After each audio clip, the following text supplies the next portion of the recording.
भाइयों एवं बहनों नमस्कार। संस्कृत संगम में आपका स्वागत है।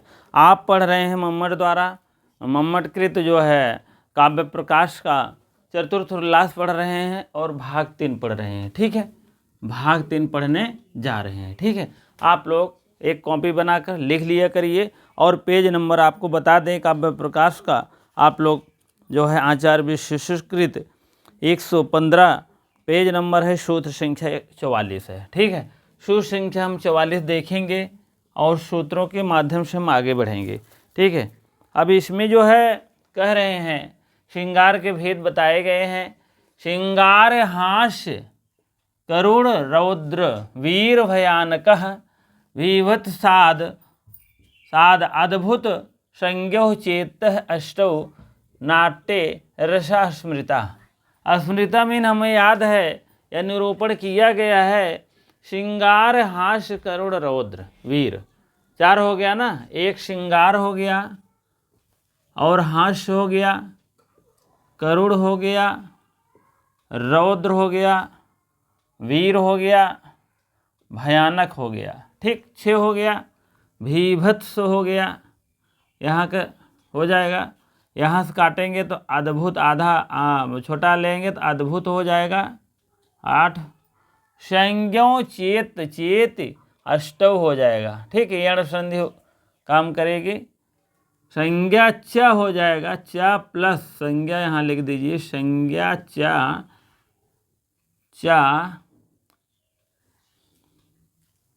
आ और इत यहाँ हो जाएगा। और अष्टव मीन अष्ट था, हो गया है विसर्ग से हस्य से। अष्टो मीन 8, नाट्य मीन नाट्य में, रस मीन रस हैं। ठीक, रस में कितने रस, नाटक में कितने रस हैं? 8 हैं। भरत मुनि के अनुसार 8 रस पाए जाते हैं और मम्मट के अनुसार 9। कौन रस नहीं है? शांत रस का निरूपण भरत मुनि ने नहीं किया है। शांत रस एक और बढ़ा दिए हैं, इसीलिए ये 9 रस मानते हैं। ठीक है, इसको भी जानते रहिएगा।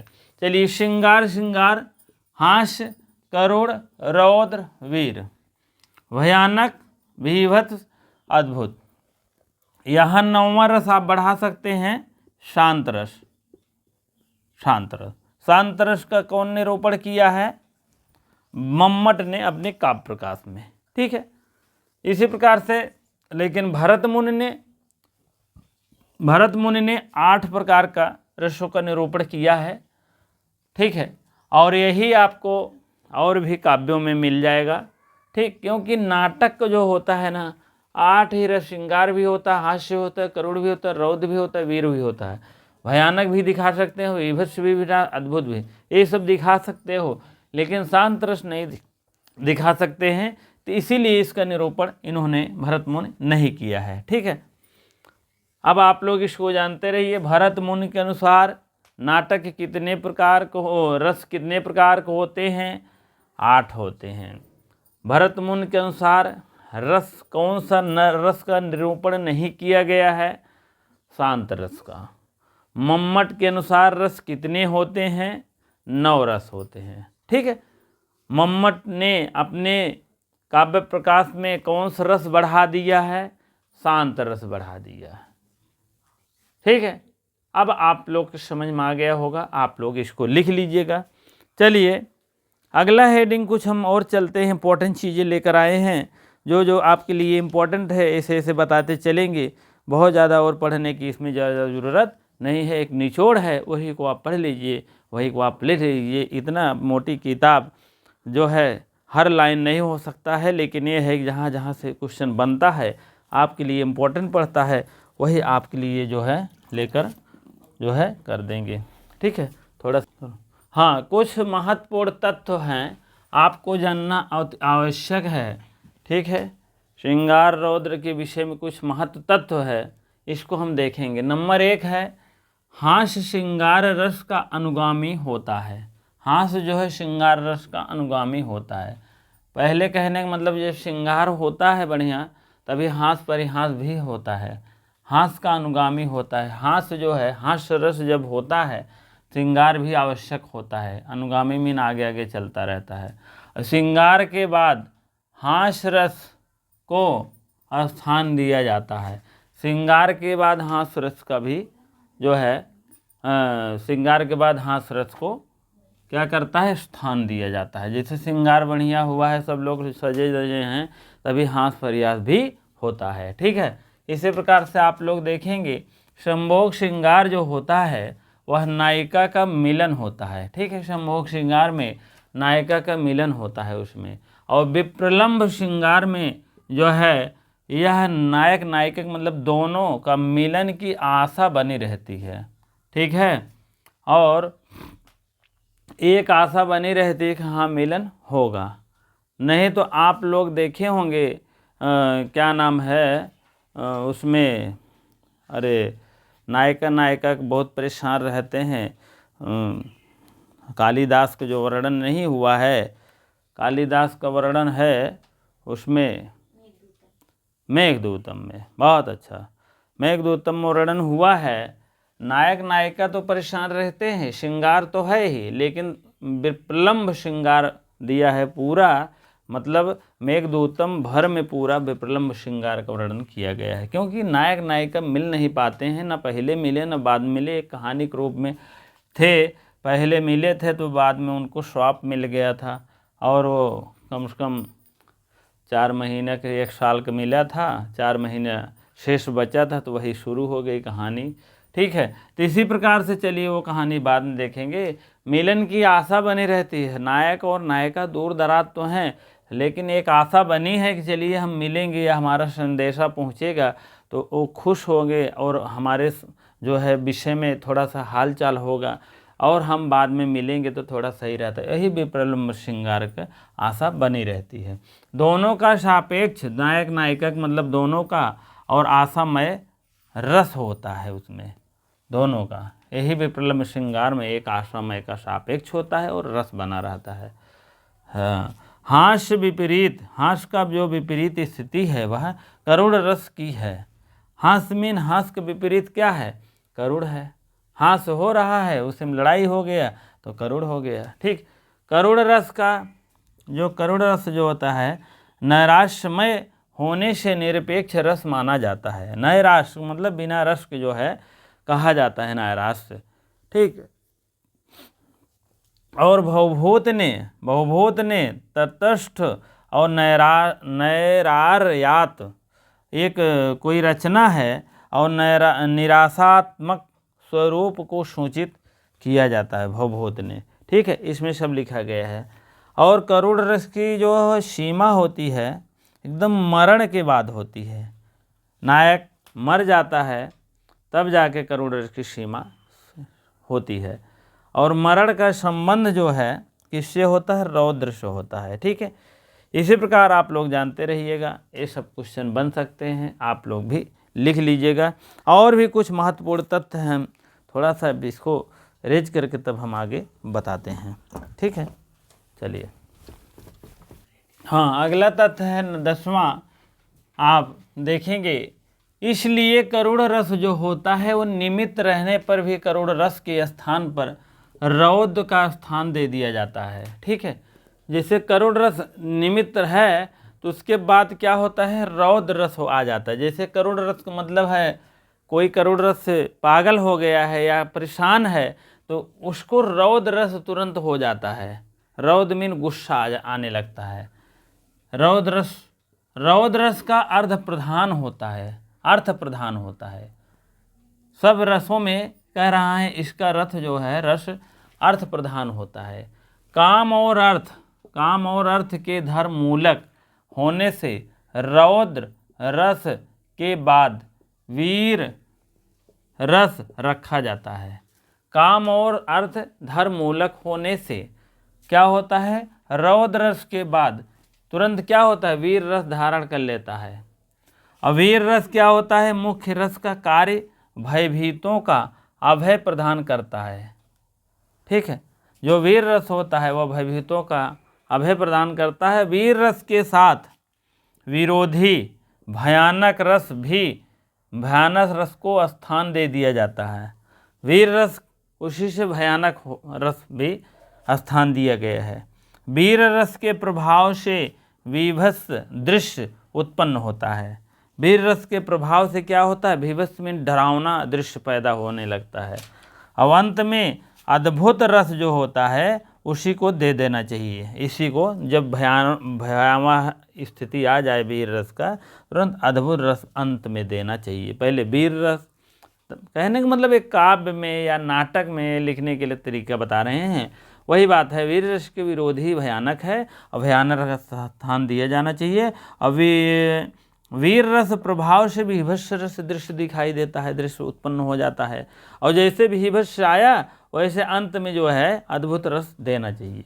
अब निवृत्त धर्म में प्रधान जो होता है वह मोक्ष फल वाला शांत रस होता है अंत में, ठीक है, शांत रस होता है, ठीक है। इस प्रकार से थोड़ा सा और है। अब हम अभिनवगुप्त के अनुसार जो है रस का विभाजन किया गया है और उसके बाद देखेंगे। चलिए अगला देखते हैं। चलिए अगला तथ्य है 16वां, अभिनवगुप्त ने 2 प्रकार के रस का विभाजन किए गए हैं। उभयात्मक कहते हैं, उभयात्मक माने 2, ठीक। उभय में दोनों होता है। कौन कौन, सुखात्मक और दुखात्मक। अब सुखात्मक रस में कौन कौन आ रहा है, दुखात्मक रस में कौन कौन आ रहा है। सुखात्मक में श्रृंगार रस, हास्य रस, वीर रस, अद्भुत रस, ये 4 रस इनकी सुखात्मक माने जाते हैं। श्रृंगार, श्रृंगार जान रहे हैं, हास्य, हास्य परिहास, वीर, वीरता का, अद्भुत, अद्भुत चमत्कार, ठीक। ये चारों रस जो है सुखात्मक माने जाते हैं। और सुख की प्रधानता के साथ, सुख की प्रधानता के साथ दुख का अनुवेद किया जाता है, ठीक है, अनुवेद किया जाता है। पहले सुख की प्रधानता होती है, तब उसके साथ साथ धीरे धीरे धीरे दुख का अनुवेद होता है। अब दुखात्मक में क्या माने हैं, सुख दुखात्मक में रौद्र, भयानक, करुण, विभत्स। अब रौद्र में क्या है, मतलब दुखात्मक में क्या है, पहले दुख से शुरू होता है। दुख की प्रधानता के साथ साथ सुख का आंशिक अनुवेद रहता है। पहले दुख से शुरुआत होता है, धीरे धीरे धीरे धीरे सुख का आंशिक अनुवेद होता है। आंशिक में थोड़ा सा दुख सुख की जो है प्राप्ति हो सकती है, बस कहने का मतलब सुखात्मक और दुखात्मक के मतलब ये है, ये सुख से शुरू होता है और दुख की तरफ जाता है। और ये दुख की शुरू होता है, पूरा दुख ही रहता है, अंत में थोड़ा सा आंशिक सुख हो सकता है, अनुवेद हो जाए, हो सकता मिल जाए, ठीक है। कोई भी आप देखेंगे, रौद्र हो चाहे भयानक हो, चाहे करुण हो, चाहे विभत्स हो, ये 4 रस जो है अब इनके अलग हैं, इनके अलग हैं, ठीक। 1 2 3 4, 1 2 3 4। अभी रामचंद्र गुणचंद भी अलग अलग ऐसे माने हैं, कुछ सुखात्मक कुछ दुखात्मक, उनका अलग तरीका है और इनका अलग तरीका है, ठीक है। चलिए आगे बढ़ते हैं। उन्होंने 9 रसों का निरूपण किया है रामचंद्र गुणचंद ने। कुछ सुखात्मक हैं, कुछ दुखात्मक हैं, लेकिन इनका भी वैसे अभिनवगुप्त का भी है सुखात्मक दुखात्मक, लेकिन थोड़ा सा सिस्टम इनका वो सिर्फ सुखात्मक दुखात्मक मानकर यही इतना छोड़ दिए हैं, यही इतना। लेकिन इनका क्या है, सुखात्मक श्रृंगार हास्य वीर अद्भुत मान करके सुख से प्रधानता होती है। सुख से मतलब शुरुआत होता है और उसके साथ साथ दुख का अनुभव अंत में होता है। और इनका दुखात्मक क्या होता है, दुखात्मक दुख से शुरू होता है, कोई चीज़ प्रधानता होती है, मुख्य होता है, 5% 10% हो सकता है, अंत में आंशिक सुख मिले। इन्हीं को कहते हैं अभिनवगुप्त के अनुसार इस टाइप है, और रामचंद्र गुणचंद के अनुसार अभी अलग हम बताएंगे, उसको आप देखिएगा, ठीक है। क्योंकि दोनों का अर्थ आप जानते रहिएगा, जिसे पेपर में आए तो आप लोग इसको कर लीजिए। अभिनवगुप्त के अनुसार कितने होते हैं, सुखात्मक दुखात्मक उभयात्मक होते हैं इनका, लेकिन ये सुख से शुरू होता है, दुख खत्म होता है, और इनका सुख से प्रधानता होती है, इनका दुख की प्रधानता होती है। तो ये सब क्वेश्चन बन सकते हैं, आप लोग इसको देखते रहिएगा, ठीक है। चलिए अब हम अगला टॉपिक देखते हैं। केवल शांत रस ऐसा है जो सर्वथा मीन हर जगह सुखात्मक रस माना जाता है। शांत रस मम्मट के अनुसार है, ये सब जान लीजिए।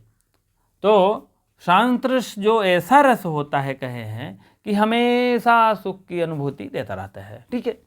और विश्वनाथ के अनुसार क्या कह रहे हैं फिर, विश्वनाथ ने अपने रसों में, रसों को सुखात्मक माना है। जितना जो है विश्वनाथ लिखे हैं अपने रसों में जितना रस है सब सुखात्मक का ही माने हैं, कोई इसमें दुखात्मक सुखात्मक बातें नहीं है। अब फिर अभिनव गुप्त आए हैं, इन्हें रसों को उभयात्मक रस माने हैं, वही बात यहाँ भी है, ठीक है। और रामचंद्र गूढ़चंद नाट्य दर्शन को सुखात्मक माना है।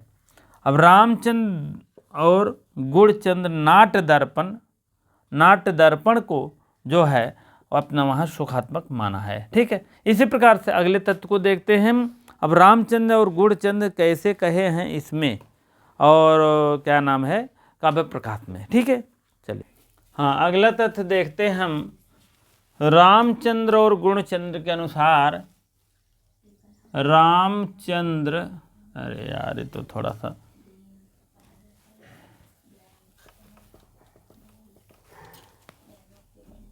रामचंद्र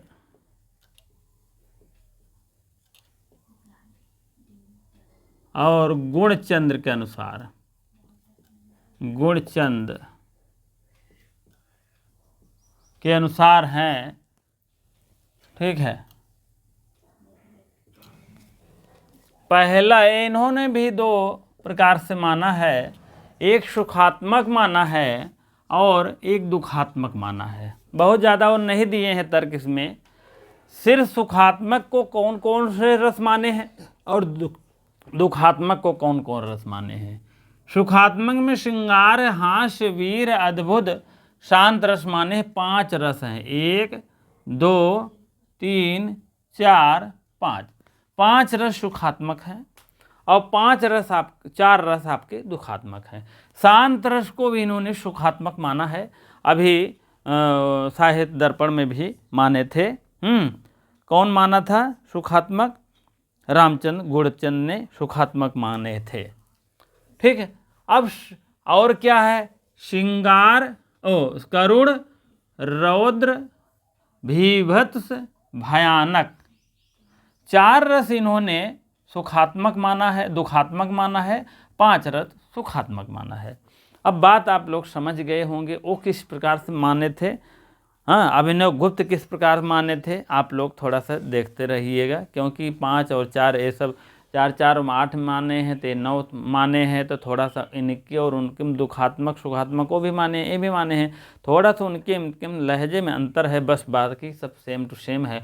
इन्होंने एक रस बढ़ा दिया है, जान लीजिए, हाँ, शांत रस बढ़ा दिया है, और उन्होंने क्या किया है, 4 रस माना है, उभयात्मक माना है, सुख से प्रधान होता है और दुख की तरफ चलते हैं, अंत में दुखात्मक होता है। और इनका है सुखात्मक प्रधानता होती है और दुखात्मक जो है अंत होता है इनका। सुखात्मक आएगा सुख से शुरू कर दीजिएगा, दुखात्मक से दुख में शुरू कर। अब दुखात्मक सुखात्मक दोनों मान लीजिएगा कितने कितने रस हैं, जैसे श्रृंगार, हास, वीर, अद्भुत, ये आपका सुखात्मक हो गया। दुखात्मक है रौद्र, वीर, भयानक, हाँ, करुण, ये सब आपके हो गया। तो इसी प्रकार से आप लोग इनको मानिएगा। रामचंद्र और गूढ़चंद के अनुसार सुखात्मक कितने हैं, 5 हैं, और दुखात्मक कितने हैं, 4 हैं। 5 4 9 रस माने हैं पूरा। और श्रृंगार, अब देखिए आगे क्या कह रहे हैं, श्रृंगार के 2 भेद हैं, 2 भेदौ संभोगो विप्रलम्भस्य। श्रृंगार रस के 2 भेद हैं, 2 भेद का मतलब होता है, पहला संभोग है, दूसरा विप्रलम्भ श्रृंगार। श्रृंगार के 2 भेद हैं, पहला है संभोग, दूसरा है विप्रलम्भ, ठीक है। अब संभोग श्रृंगार के क्या है, परस्पर अवलोकन, आलिंगन, परस्पर अवलोकन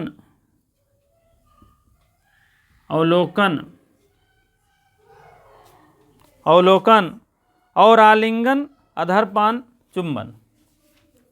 आलिंगन,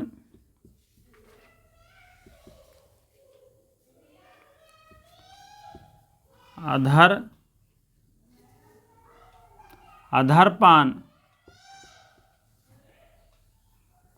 चुंबन, ये सब आपके संभोग में आते हैं, ठीक है। अब विप्रलम्भ क्या है,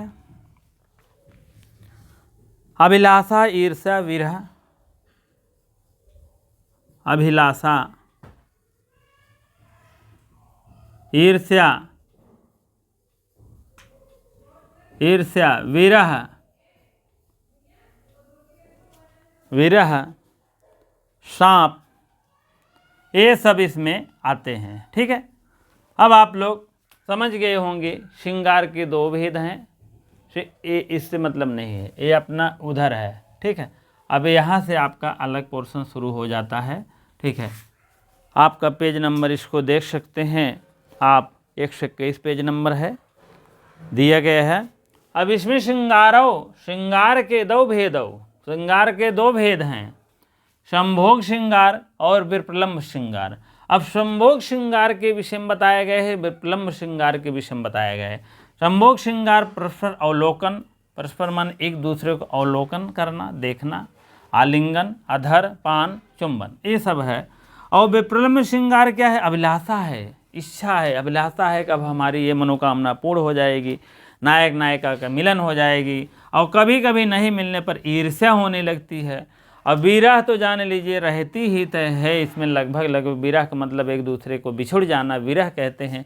शाप होता है, इसमें भी शाप मिल जाता है, अरे तुम अब मिलने नहीं पाओगे, चाहे जहाँ देख लीजिए, चाहे आप मेघदूतम में देख लेंगे तब भी शाप मिला है, और नहीं तो अभिज्ञान शाकुंतलम में देखेंगे, शकुंतला को शाप मिला था, दुर्वासा ऋषि ने दिया था। हाँ, तो कहने का मतलब यहाँ पर शाप होता ही है, और विप्रलम्ब श्रृंगार तब हो जाता है। इसी प्रकार से आप लोग संभोग श्रृंगार लिख लीजिएगा। ठीक है, और यहाँ पर भी श्रृंगार हो जाएगा। ठीक है, इसी प्रकार से जानते रहिए संभोग श्रृंगार क्या है, विप्रलम्ब श्रृंगार क्या है। संभोग में परस्पर अवलोकन, आलिंगन ये सब होते हैं, लेकिन विप्रलम्ब श्रृंगार में मिलन नहीं हो पाता है, एक दूसरे पे दूसरी जगह पर तड़पते रहते हैं। और ईर्ष्या होती है, अभिलाषा होती है कि मिलन हो जाएगा, ईर्ष्या कभी कभी गुस्सा हो जाती है, विरह हो जाता है, विरह से मतलब पागल हो जाना। आप मेघदूतम पढ़ेंगे तो खुद ही समझ में आएगा, खिड़की खोल करके ज़मीन पर लेटती थी, बेड पर नहीं लेटती थी, तमाम बातें हैं। तो विरही का वर्णन बहुत बढ़िया दिए गए हैं, जान लीजिए। और शाप का वर्णन जान लीजिए, इसमें भी है, और मेघदूतम में भी बहुत बढ़िया है, शाप का वर्णन दिया गया है। शाप के कारण जो है 1 साल अपने पत्नी से अभिन्न रहता है, और शाप का वर्णन जो है बहुत बढ़िया दिए है, कालिदास ने भी दोनों में दिए हैं। और उसके बाद कहाँ दिए हैं? अभिज्ञान शाकुंतलम में दिए हैं। हाँ, चतुर्थ अंक में जैसे पहुँचते हैं वैसे पता लगा कि उनके ऋषि रहते हैं, उसके बाद शाप दे देते हैं। दुर्वासा ऋषि के पहुँचने के कारण थोड़ा उनका आह्वान नहीं हो पाता है, उनका थोड़ा सा आवाभगत नहीं हो पाता है, इसी कारण से शाप मिल जाता है, इसी कारण से 7वां अंक वो भी बन गया है। ठीक, तो शाप वो ये सब विप्रलम्ब श्रृंगार में आते हैं। अब साहित्य दर्पण क्या कहते हैं? साहित्य दर्पण में 4 भेद माने गए हैं। कौन कौन है? इसी को 4 भेद माने गए हैं, और लेकिन मम्मट ने विप्रलम्ब श्रृंगार को 5 भेद मानते हैं। यह जो है विप्रलम्ब श्रृंगार को 5 भेद माने हैं। आगे चल करके हम बताएंगे इसको विप्रलम्ब श्रृंगार के विषय में। ठीक है, मम्मट के अनुसार 5 भेद कहे गए हैं, आप लोग देखिएगा और उसके बाद जो है देखेंगे। हाँ, चलिए आप लोग देखिए रस का स्थायी भाव क्या है। जो रस है, रस का स्थायी भाव होता है। ठीक है, पहला रस है, दूसरा स्थायी भाव है। अब देखिए, पहला, दूसरा, तीसरा, चौथा, 5वां, 6वां, 7वां, 8वां, 9वां, 10 रस हो गए हैं पूरे, और इससे सब स्थायी भाव है। अब किसके अनुसार है 10 रस? ठीक है, चलिए। हाँ, स्थायी भाव देखिए, भयानक रस भय होता है, रौद्र रस क्रोध होता है, भीभत्स रस जुगुस्सा होता है, करुण रस शोक होता है, और श्रृंगार रस का जो अस्थायी भाव है रति होती है, अद्भुत रस का विस्मय होता है, हास रस का हास्य होता है, शांत रस का निर्वेद होता है। ठीक है, इसी प्रकार से देखेंगे हम, वीर रस का उत्साह होता है, वात्सल्य का स्नेह होता है। अब रौद्र रस क्रोध देखो, क्रोध किसको आता है ज़्यादा? परशुराम को जाता है, और दुर्वासा को आता है। परशुराम देखेंगे और दुर्वासा, ठीक है। तो दोनों लोग के पास बहुत से क्रोध है भैया, ठीक है। आप देखेंगे परशुराम, चाहे राम लक्ष्मण संवाद में देखेंगे हिंदी में, और नहीं तो आप पूरा रामायण रामचरितमानस में या रामायण में देखे होंगे। दुर्वासा का आप देखे ही हैं क्रोध, कहाँ? अभिज्ञान शाकुंतलम में। अभिज्ञान शाकुंतलम कालिदास द्वारा रचित। रौद्र क्या होता है? रौद्र रस क्रोध होता है, भयानक रस। अरे यार ये क्रोध है भाई, ठीक। भयानक रस भय उत्पन्न करता है, जैसे किसी चीज का भय आपको करना है, ठीक है। यहाँ आप इसको लिख लीजिए, कहाँ है उल्टा, ठीक। परशुराम और क्या नाम है? दुर्वासा है, दुर्वासा, ठीक। ये दोनों के पास बहुत से क्रोध है और भयानक रस भय उत्पन्न करता है। किसी भी चीज का, शेर का, बाघ का या कोई भी डरावना चीज का उत्पन्न करता है। भयानक रस भय उत्पन्न करता है, रौद्र रस क्रोध उत्पन्न करता है, क्षण क्षण पे बात बात पे क्रोध होता है, उसको कहते हैं परशुराम या दुर्वासा। कहें दुर्वासा नहीं हो जा, जान लिया, ठीक है। और रौद्र रस हो गया भीभत्समीन होता है, जुगुस्सा। भीभत्समीन ये भी आपका भय से संबंधित है। भीभत्स डर जाना, किसी चीज को देखना, ठीक, डर जाना। करुण रस में शोक होता है, रोना पीटना, कोई भी चीज़ है आपका, कोई भी नुकसान हो जाना, कोई भी जैसे कि इंसान मर जाना, मतलब शोक प्रति होना चाहिए बस, ठीक। श्रृंगार रस में क्या होता है? रति होती है।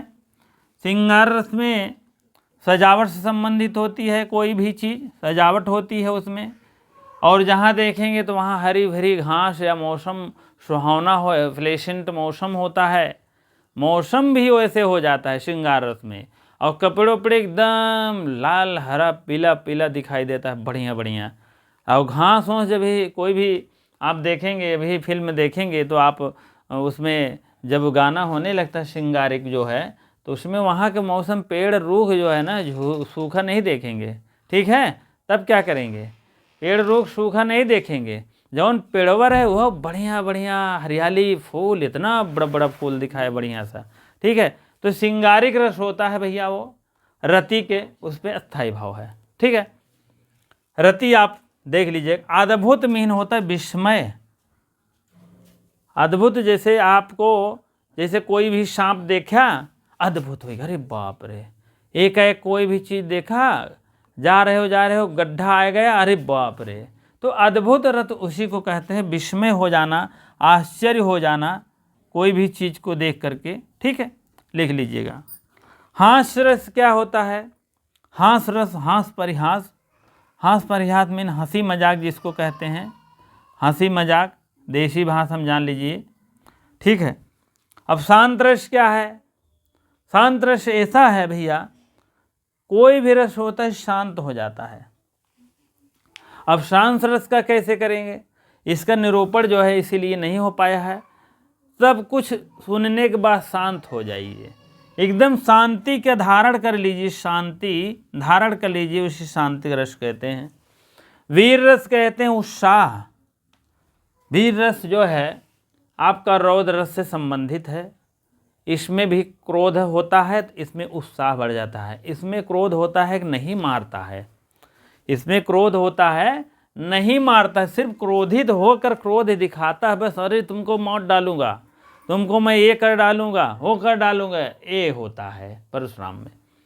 और वीरता में क्या कहते हैं? वीर रस में उत्साह जो होता है, जिससे सैनिक हैं, मतलब एक दूसरे जैसे अपने सीमा से सटे हुए जवान हैं, जो अगर दूसरे देश आक्रमण कर दिए तुरंत वीर रस भरा होता है, उत्साह, तुरंत गोली मार दिए, ठाए दो वो भी मर गया, ठीक है, अगर सीमा के अंदर कोई भी आ रहा है, कोई भी हमला हो रहा है, कोई भी परेशानी आ रही है, तो वहाँ वीरता वो लोग दिखाते हैं, तुरंत मार ही डालते हैं, जान लो। इसमें मारना पीटना नहीं, सिर्फ क्रोध दिखाना, डरावना कराना, ठीक है। लेकिन इसमें क्या करते हैं, क्रोध दिखा करके अपने आप को बचना, अपने आप को बचना और अपने आप को सुरक्षित, अपने देश को सुरक्षित, और उसके बाद जो है सामने को घायल या तो तुरंत मार ही डालते हैं। ये है आपका वीर रस, ठीक है। वात्सल्य रस क्या है, वात्सल्य रस स्नेह होता है, स्नेह, प्यार, मोहब्बत, ठीक है। वात्सल्य रस प्यार, माता पिता का प्यार, भाई बहन का प्यार, दोस्त दोस्त का प्यार, और इसमें तो लगभग दोस्त दोस्त का प्यार नहीं रहा। तो वात्सल्य का मतलब होता है वत्सलता, वत्सलता माता और पुत्र, ठीक है, पिता पुत्र। तो माता ही ज़्यादा जो है प्यार दुलार देती हैं बच्चों का। तो इसी प्रकार से आप इसको जानिएगा, एक छोटे से बच्चा है और माता उसकी जो है प्यार दुलार दे रही है, ठीक है। और तो बहुत से ऐसे हैं, लेकिन और दूसरे रस्म आ जाएंगे, ज़्यादा प्यार व्यवहार करेंगे, बड़े लोग करें रहे हैं, लड़का लड़का या लड़की लड़की, तो तुरंत श्रृंगारिक हो जाएगा, ठीक है। तो इसीलिए जो है आप सभी रसों का निरूपण कर दिए हैं अपने हिसाब से। जहाँ आपको लगता है कि हाँ हमारे हिसाब से सेट खाएगा, आप जानिएगा हमारे हिसाब से यही से सेट खाया है। आप लोग देखिएगा, अगर इसमें कोई आपको लगे तो बताइएगा कि हाँ यहाँ पर कहे हैं, ठीक है। क्योंकि आप जान रहे हैं विश्व भयानक रस होता है भय संबंधित, शेर और देखेंगे तो भय उत्पन्न हो जाता है, रौद्र क्रोध हो जाता है, क्रोध रौद्र से संबंधित वीर रस भी है। इसमें क्रोध दिखाना है, मारना पीटना नहीं है, क्योंकि परशुराम आए हैं, मारे पीटे नहीं हैं। क्रोध दिखाकर जो उन करना था कर दिए, दुर्वासा भी क्रोध दिखाकर किसी को मारे पीटे नहीं है, भले शाप दे दिए। इसमें शाप उत्पन्न होता है, या कोई और भी कह देते हैं कि तुमको मैं मार डालूंगा, तुमको तो मैं ऐसे कर डालता, वैसे कर डालता, आप क्षत्रिय वंश को, ये है वो है, तमाम बातें बताते हैं, लेकिन ये मारते पीटते नहीं हैं। भीभत्स में होता है, डरावना होता है, डर जाना कोई भी चीज़ को देखकर। करुण रस भी शोक रस होता है, रोना पीटना, कोई भी मृतक हो जाती है, नायक नायिका संबंधित या किसी भी संबंधित ऐसी होती है तो वहाँ करुण रस होता है। श्रृंगार रस में श्रृंगारिक सजावट होती है, जैसे श्रृंगारिक बातें होती है, नायक नायिका से इसमें संबंधित होती है, ठीक उसी प्रकार से इसमें हरा भरा मौसम रहता है, प्लेसेंट मौसम होता है। आप जान ही रहे हैं प्लेसेंट मीन सुहावना होता है, इंग्लिश भी जानते रहो, संस्कृति वाले थोड़ा बहुत इंग्लिश जानना चाहिए। कहाँ है जानते हो, संस्कृत एक विषय नहीं है कि आप जान लेने से कुछ हो जाएगा, क्योंकि अब आने वाली जो पीढ़ी है, आपके भी बच्चे होंगे या हुए हुए, तो जान लीजिए अगर आप इंग्लिश नहीं जान रहे तो जान लीजिए बहुत धोखा है आपके साथ। क्यों, अच्छी स्कूल में पहली बात पढ़ा नहीं सकते, पढ़ाओगे तो क्या पढ़ रहा है क्या नहीं पढ़ रहा है, बहाना कर रहा है कुछ, या स्कूल वाले अगर गलत फलत कर दिए हैं कहीं तो आप उसका आप विरोध भी नहीं कर सकते हैं। लेकिन मैं ऐसा हूँ कि अपने बच्चों को पढ़ाता हूँ, जहाँ ना इंग्लिश मीडियम में भी देखता हूँ कि यहाँ गलती है वहाँ गलती है, तुरंत मैं बताता हूँ भैया यहाँ गलती की हो, आप इसको सुधार करिए, कॉपी चेक करिए सही। तो क्या होता है, थोड़ा सुटेबल ढंग में होता है हर काम में, ठीक है। इसीलिए इंग्लिश बहुत आवश्यक होता है। अगर आपको नहीं आता है तो पहले बेसिक जानिए, पहले एक दो आपने बच्चों को धीरे धीरे सीखिए, डिक्शनरी सही देखिए सीखिए, तब उसके बाद एक एक शब्दों का निर्माण उसमें जान लेंगे कि हाँ। बहुत संस्कृत वाले हैं हमारे और ऐसे मित्र हैं, कहते हैं हमें इंग्लिश मतलब नहीं है, क्योंकि मतलब रखना पड़ेगा भैया। भले हमें टीजीटी की नौकरी कर रहे हैं, पीजीटी की नौकरी कर रहे हैं, कोई दिक्कत नहीं है, या पा जाएंगे, हमें आशा है, कोई दिक्कत नहीं है, लेकिन आप अपने भविष्य को उज्जवल उतना नहीं कर सकते हैं। इसीलिए आपको स्वयं जानना पड़ेगा। भले आप ट्यूशन लगवा देंगे और सब काम में हो जाएगी, हम तो देख रहे हैं, हाँ 10-15 साल से देख रहे हैं ना, तो हम अपने बच्चों को स्वयं पढ़ाए हैं 8 तक, जान लीजिए।